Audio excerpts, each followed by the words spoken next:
सभी को सादर प्रणाम। ओम साई राम। आज मैं आपके सामने पढ़ने जा रही हूँ अध्याय 11 श्री साई सच्चरित्र। इस अध्याय में अब हम श्री साई बाबा के सगुण ब्रह्म स्वरूप, उनका पूजन तथा तत्व नियंत्रण का वर्णन करेंगे। सगुण ब्रह्म श्री साई बाबा। ब्रह्म के दो स्वरूप हैं, निर्गुण और सगुण। निर्गुण निराकार है और सगुण साकार है। यद्यपि वे एक ही ब्रह्म के दो रूप हैं, फिर भी किसी को निर्गुण और किसी को सगुण उपासना में दिलचस्पी होती है, जैसा कि गीता के अध्याय 12 में वर्णन किया गया है। सगुण उपासना सरल और श्रेष्ठ है। मनुष्य स्वयं आकार, शरीर, इंद्रिय आदि में है, इसलिए उस ईश्वर की साकार उपासना स्वभावतः ही सरल है। जब तक कुछ काल सगुण ब्रह्म की उपासना न की जाए, तब तक प्रेम और भक्ति में वृद्धि ही नहीं होती। सगुणोपासना में जैसे जैसे हमारी प्रगति होती जाती है, हम निर्गुण ब्रह्म की ओर अग्रसर होते जाते हैं। इसलिए सगुण उपासना से ही श्री गणेश करना अति उत्तम है। मूर्ति, वेदी, अग्नि, प्रकाश, सूर्य, जल और ब्राह्मण आदि सब तो उपासना की वस्तुएं होते हुए भी सद्गुरु ही इन सब में श्रेष्ठ है। श्री साई का स्वरूप आँखों के सम्मुख लाओ, जो वैराग्य की प्रत्यक्ष मूर्ति और अनन्य शरणागत भक्तों के आश्रयदाता हैं। उनके शब्दों में विश्वास लाना ही आसन और उनके पूजन का संकल्प करना ही समस्त इच्छाओं का त्याग है। कोई कोई श्री साई बाबा की गणना भगवत भक्त अथवा एक महाभागवत यानी कि महान भक्त में करते थे या करते हैं, परंतु हम लोगों के लिए तो वे ईश्वरावतार हैं। वे अत्यंत क्षमाशील, शांत, सरल और संतुष्ट थे, जिसकी कोई उपमा ही नहीं दी जा सकती। यद्यपि वे शरीरधारी थे, पर यथार्थ में निर्गुण, निराकार, अनंत और नित्य मुक्त थे। गंगा नदी समुद्र की ओर जाती हुई मार्ग में ग्रीष्म से व्यथित अनेकों प्राणियों को शीतलता पहुंचाकर आनंदित करती, फसलों और वृक्षों को जीवन दान देती और जिस प्रकार प्राणियों की क्षुधा शांत करती है, उसी प्रकार श्री साई संत जीवन व्यतीत करते हुए भी दूसरों को सांत्वना और सुख पहुंचाते हैं। भगवान श्री कृष्ण ने कहा है, संत ही मेरी आत्मा है, वे मेरी जीवित प्रतिमा और मेरे ही विशुद्ध रूप हैं। मैं स्वयं वही हूँ। ये अवर्णनीय शक्तियाँ या ईश्वर की शक्ति, जो कि सत्य, चित और आनंद है, शिरडी में साई रूप में अवतीर्ण हुई थी। श्रुति में ब्रह्म को आनंद कहा गया है। अभी तक यह विषय केवल पुस्तकों में पढ़ते और सुनते थे, परंतु भक्तगण ने शिरडी में इस प्रकार का प्रत्यक्ष आनंद पा लिया है। बाबा सबके आश्रयदाता थे, उन्हें किसी की सहायता की आवश्यकता न थी। उनके बैठने के लिए भक्तगण एक मुलायम आसन और एक बड़ा तकिया लगा देते थे। बाबा भक्तों के भावों का आदर करते और उनकी इच्छा अनुसार पूजन आदि करने देने में किसी प्रकार की आपत्ति न करते थे। कोई इत्र और चंदन लगाते, कोई सुपारी, पान और अन्य वस्तुएं भेंट करते और कोई नैवेद्य ही अर्पित करते थे। यद्यपि ऐसा जान पड़ता था कि उनका निवास स्थान शिरडी में है, परंतु वे तो सर्वव्यापक थे। इसका भक्तों ने नित्य प्रति अनुभव किया। ऐसे सर्वव्यापक गुरुदेव के चरणों में मेरा बार बार नमस्कार है। डॉक्टर पंडित की भक्ति। एक बार श्री तात्या नूलकर के मित्र डॉक्टर पंडित बाबा के दर्शनार्थ शिरडी पधारे। बाबा को प्रणाम करके वे मस्जिद में कुछ देर तक बैठे। बाबा ने उन्हें श्री दादा भट्ट केलकर के पास भेजा, जहाँ पर उनका अच्छा स्वागत हुआ। फिर दादा भट्ट और डॉक्टर पंडित एक साथ पूजन के लिए मस्जिद पहुँचे। दादा भट्ट ने बाबा का पूजन किया। बाबा का पूजन तो प्रायः सभी किया करते थे, परंतु अभी तक उनके शुभ मस्तक पर चंदन लगाने का किसी ने भी साहस नहीं किया था। केवल एक म्हालसा पीती ही उनके गले में चंदन लगाया करते थे।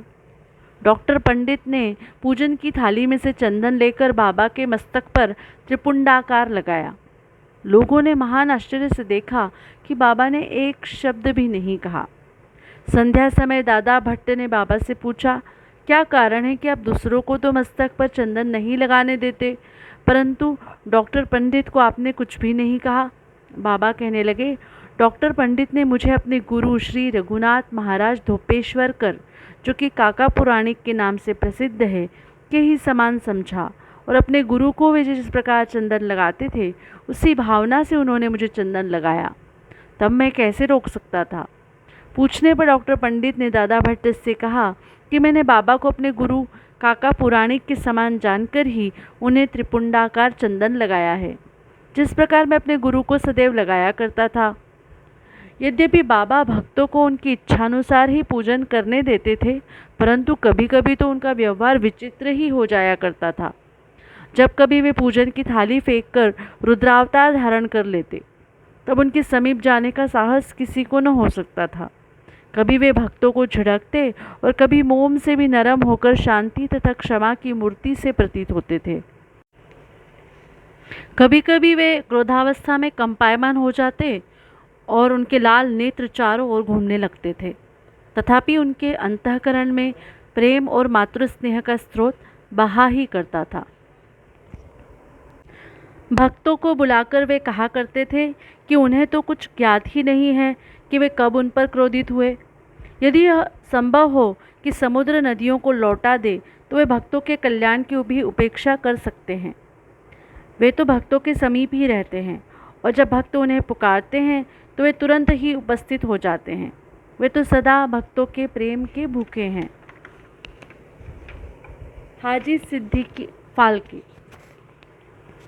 यह कोई नहीं कह सकता कि कब श्री साईं बाबा अपने भक्त को अपना कृपा पात्र बना लेंगे। यह उनकी इच्छा पर निर्भर था। हाजी सिद्दीक फाल्के की कथा इसी का उदाहरण है।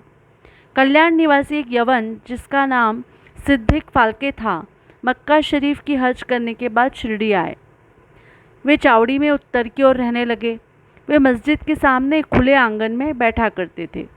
बाबा ने उन्हें 9 माह तक मस्जिद में प्रविष्ट होने की आज्ञा न दी और न ही मस्जिद की सीढ़ी चढ़ने दी। फाल्के बहुत निराश हुए और कुछ निर्णय न कर सके कि कौन सा उपाय काम में लाए। लोगों ने उन्हें सलाह दी कि आशा न त्यागो। श्यामा श्री साईं बाबा के अंतरंग भक्त हैं, तुम उनके ही द्वारा बाबा के पास पहुंचने का प्रयत्न करो। जिस प्रकार भगवान शंकर के पास पहुंचने के लिए नंदी के पास जाना आवश्यक होता है, उसी प्रकार बाबा के पास भी श्यामा के द्वारा ही पहुंचना चाहिए। फाल्के को यह विचार उचित प्रतीत हुआ और उन्होंने श्यामा से सहायता की प्रार्थना की। श्यामा ने भी आश्वासन दे दिया और अवसर पाकर वे बाबा से इस प्रकार बोले कि बाबा, आप उस बूढ़े हाजी को मस्जिद में किस कारण नहीं आने देते? अनेक भक्त स्वेच्छापूर्वक आपके दर्शन को आया जाया करते हैं। कम से कम एक बार तो उसे आशीष दे दो। बाबा बोले, श्यामा, तुम अभी नादान हो। यदि फ़कीर नहीं आने देता, अल्लाह आने नहीं देता, तो मैं क्या करूं? उनकी कृपा के बिना कोई भी मस्जिद की सीढ़ियां नहीं चढ़ सकता। अच्छा, तुम उससे पूछ आओ कि क्या वह 12वीं कुएं की निचली पगडंडी पर आने को सहमत है। श्यामा स्वीकारात्मक उत्तर लेकर पहुँचे। फिर बाबा ने पुनः श्यामा से कहा कि उससे फिर पूछो कि क्या वह मुझे 4 किश्तों में 40,000 रुपये देने को तैयार है।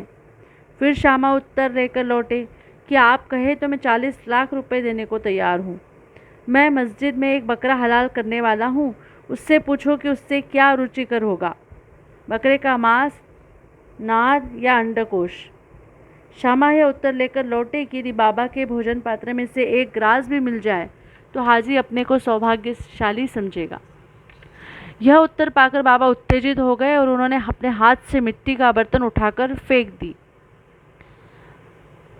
और अपनी कफनी उठाए हुए सीधे हाजी के पास पहुँचे। वे उनसे कहने लगे कि व्यर्थ ही नमाज क्यों पढ़ते हो, अपनी श्रेष्ठता का प्रदर्शन क्यों करते हो, यह वृद्ध हाजियों के समान वेशभूषा तुमने क्यों धारण की है? क्या तुम कुरान शरीफ का इस प्रकार पठन करते हो? तुम्हें अपने मक्का हज का अभिमान हो गया है, परंतु तुम मुझसे अनभिज्ञ हो। इस प्रकार डांट सुनकर हाजी घबरा गया।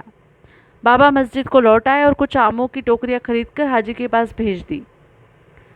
वे स्वयं भी हाजी के पास गए और अपने पास से 55 रुपये निकालकर हाजी को दिए। इसके बाद से ही बाबा हाजी से प्रेम करने लगे तथा अपने साथ भोजन करने को बुलाने लगे। अब हाजी भी अपनी इच्छानुसार मस्जिद में आने जाने लगे। कभी कभी बाबा उन्हें कुछ रुपए भी भेंट में दे दिया करते थे। इस प्रकार हाजी बाबा के दरबार में सम्मिलित हो गए। बाबा का तत्वों पर नियंत्रण। बाबा के तत्व नियंत्रण की 2 घटनाओं के उल्लेख के साथ ही यह अध्याय समाप्त हो जाएगा। एक बार संध्या समय शिरडी में भयानक झंझावात आया। आकाश में घने और काले बादल छाए हुए थे। पवन झकोर रहा था, बादल गरज रहे थे और बिजली चमक रही थी। मूसलाधार वर्षा प्रारंभ हो गई। जहाँ देखो वहाँ जल ही जल दृष्टिगोचर होने लगा। सब पशु पक्षी और शिरडीवासी अधिक भयभीत होकर मस्जिद में एकत्रित हुए। शिरडी में देवियाँ तो अनेकों हैं, परंतु उस दिन सहायतार्थ कोई न आई। इसलिए सभी ने अपने भगवान साईं से, जो भक्ति के ही भूखे थे, संकट निवारण करने की प्रार्थना की। बाबा को भी दया आ गई और वे बाहर निकल आए।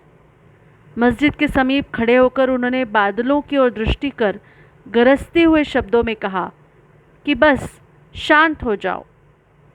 कुछ समय के बाद ही वर्षा का जोर कम हो गया और पवन मंद पड़ गई तथा आंधी भी शांत हो गई। आकाश में चंद्रदेव उदित हो गए। तब सब लोग अति प्रसन्न होकर अपने अपने घर लौट आए। एक अन्य अवसर पर मध्याह्न के समय धूनी की अग्नि इतनी प्रचंड होकर जलने लगी कि उसकी लपटें ऊपर छत तक पहुंचने लगी।